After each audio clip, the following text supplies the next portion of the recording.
यरूशलम। वहां पहुंचते ही सलीबियों ने ऐलान कर दिया कि वो किसी भी कैदी को नहीं लेंगे। मुसलमानों की एक बड़ी तादाद पनाह की तलाश में मस्जिद अक्सा की तरफ दौड़ पड़ी। कुछ ही देर में सलीबी मस्जिद मुबारक में दाखिल हो गए और अंदर हजारों मुसलमानों का बेहिसाब कत्ल आम किया। इसके बाद उन्होंने मस्जिद अक्सा को एक महल में तब्दील कर दिया। सन 187 में अजीम रहनुमा सलाहुद्दीन अय्यूबी रहमतुल्लाह अलैहि की क़यादत में मुसलमानों ने मस्जिद अक्सा को दोबारा हासिल किया। इस मुकद्दस सरजमीन को वापस लेने में तकरीबन 88 साल लग गए। यरूशलम और मस्जिद अक्सा की यह बहाली हजरत उमर फारूक रज़ियल्लाहु अन्हु की 5 सदियों पहले की गई फतह की याद दिलाती थी, और यह सलीबियों के उन बर्बर कदमों से बिल्कुल मुख्तलिफ था जो उन्होंने सिर्फ एक नस्ल पहले उठाए थे। हजरत उमर रज़ियल्लाहु अन्हु की तरह सलाहुद्दीन अय्यूबी रहमतुल्लाह अलैहि ने भी किसी शहरी या फौजी के कत्ल की इजाजत नहीं दी। मस्जिद अक्सा पर दोबारा कब्जा मिलने के बाद उन्होंने अपने हाथों से इस मुबारक जमीन को साफ किया और मशहूर तरीके से गुलाब के अर्क का छिड़काव किया। मुसलमानों ने एक बार फिर यरूशलम और मस्जिद अक्सा पर एक अहम मुद्दत तक बिला रुकावट हुकूमत की। तकरीबन 8 सदियों तक ये सिलसिला जारी रहा। ये दौर अमन, इंसाफ और खुशहाली का दौर था। मस्जिद अक्सा इल्म का एक बेजोड़ मरकज बन चुकी थी। पूरी दुनिया से लोग इसके मुबारक हुदूद में तालीम हासिल करने और तालीम देने के लिए सफर करते थे।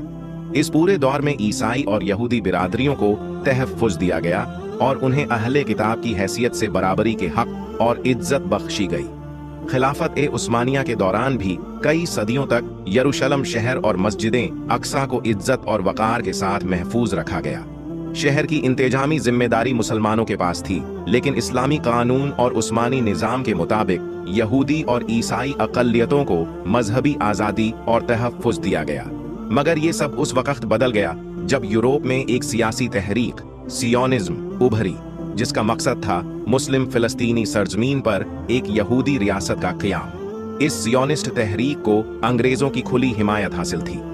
पहले विश्व युद्ध के दौरान यह स्थिति और भी मजबूत हुई, जब अंग्रेजों ने यरूशलम पर कब्जा करके 8 सदियों से चली आ रही मुस्लिम हुकूमत का अंत किया। सन 1917 में फिलिस्तीन पहुंचने पर अंग्रेजों को एक ऐसी जमीन मिली जिसकी आबादी में 90% मुसलमान थे और लगभग 56,000 से कम यहूदी बसे हुए थे, जिनमें से केवल 5% स्थानीय फिलिस्तीनी यहूदी थे। इनकी अधिकांश संख्या उन लोगों की थी जो हाल की दहाई में यूरोपीय अत्याचारों और जुल्मों से बचकर भागकर फिलिस्तीन पहुंचे थे। इस दौरान अंग्रेजों ने मुसलमानों को मस्जिद हराम पर नियंत्रण की अनुमति दी। यरूशलम पर अंग्रेजी कब्जे के 5 साल बाद मस्जिद अक्सा में 20वीं सदी की पहली मरम्मत का काम शुरू हुआ। कुछ साल बाद 1924 में फ्रांस और जॉर्डन ने मस्जिद अक्सा की देखरेख संभाली। सन 1947 में जब ब्रिटेन ने फिलिस्तीन का मामला संयुक्त राष्ट्र के पास भेजा, यहूदियों के पास फिलिस्तीन की कुल जमीन का लगभग 6% से भी कम हिस्सा था। इसके कारण जब संयुक्त राष्ट्र की आम सभा ने यह प्रस्ताव दिया कि एक यहूदी राज्य जो फिलिस्तीनी जमीन के 54% हिस्से पर आधारित होगा, यह प्रस्ताव स्थानीय फिलिस्तीनी लोगों द्वारा नकारा गया। सन 1948 में सियोनीवादी ताकतों द्वारा एक युद्ध और अनेकों नरसंहारों और अत्याचारों के बाद यहूदियों ने फिलिस्तीनी जमीन के 78% हिस्से पर इजराइल स्थापित कर लिया और लगभग 85% बैतुल मुकद्दस यरूशलम पर कब्जा कर लिया। जॉर्डनी अरब सेना ने पश्चिमी तट का नियंत्रण संभाल लिया, जिसमें यरूशलम के पूर्वी हिस्से का 11% हिस्सा था, जिसमें पुराना शहर और मस्जिद अक्सा शामिल थे। सन 1967 में एक और युद्ध के बाद इजराइल ने यरूशलम के पूर्वी हिस्से पर अवैध रूप से कब्जा कर लिया और यरूशलम को इजराइल का हिस्सा बनाने का दावा किया। यह उनका अवैध कदम था, जिसे अब भी अंतर्राष्ट्रीय समुदाय द्वारा नकारा गया है। यरूशलम पर कब्जे और उसके बाद हुए प्रदर्शनों के चलते यहूदी अधिकारियों ने तुरंत मस्जिद अक्सा को दोबारा मुसलमानों के हवाले कर दिया।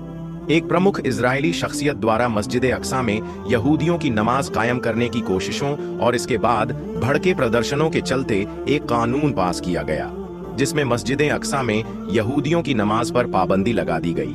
इस फैसले का मतलब यह भी था कि यहूदी और विदेशी पर्यटक सिर्फ पश्चिमी दरवाजे से ही मस्जिद अक्सा में दाखिल हो सकते हैं।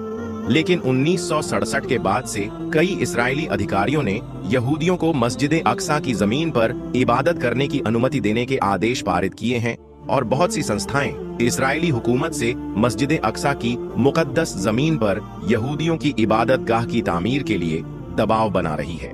1969 में एक सियोनिस्ट चरमपंथी द्वारा लगाई गई आग ने सुल्तान सलाहुद्दीन अय्यूबी द्वारा बनवाए गए मिंबर को तबाह कर दिया।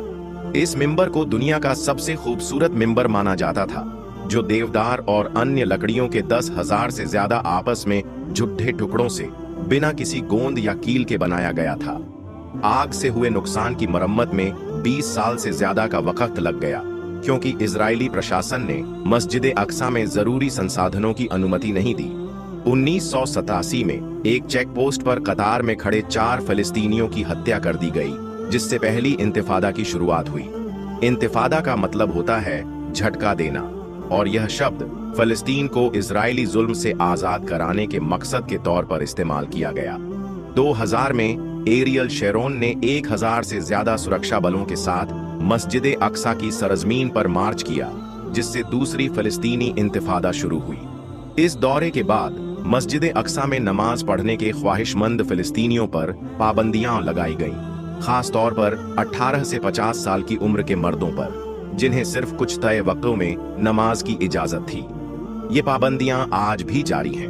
मार्च 2013 में जॉर्डन के शाह अब्दुल्ला द्वितीय ने फिलिस्तीनी अथॉरिटी के सदर महमूद अब्बास के साथ एक समझौते पर दस्तखत किए, जिसमें इस जमी हुई स्थिति को बरकरार रखते हुए ये तय किया गया कि जॉर्डन के शाह यरूशलेम में मुकद्दस मुकामात के आधिकारिक सरपरस्त होंगे और उन्हें इस जिम्मेदारी के लिए तमाम कानूनी कोशिशें करने का हक हासिल होगा। नवंबर 2013 में इजरायली संसद क्नेसेट में एक प्रस्ताव पेश किया गया, जिसमें यहूदियों को मस्जिद अक्सा में नमाज अदा करने का हक देने की मांग की गई। ये कदम उन राष्ट्रवादियों की 40 साल की मुहिम का नतीजा था, जो मस्जिद अक्सा को उसकी मौजूदा हालत में तबाह करके वहां एक यहूदी इबादत गाह बनाना चाहते हैं। अक्टूबर 2014 में इजरायली हुकूमत ने 667 के बाद पहली बार मस्जिद अक्सा को बंद कर दिया, जिसके नतीजे में पूरे फिलिस्तीन और मुस्लिम दुनिया में जबरदस्त एहतजाज हुआ। बाद में मस्जिद अक्सा को दोबारा खोला गया, और आज जो कुछ हो रहा है वो सब आप लोगों के सामने है।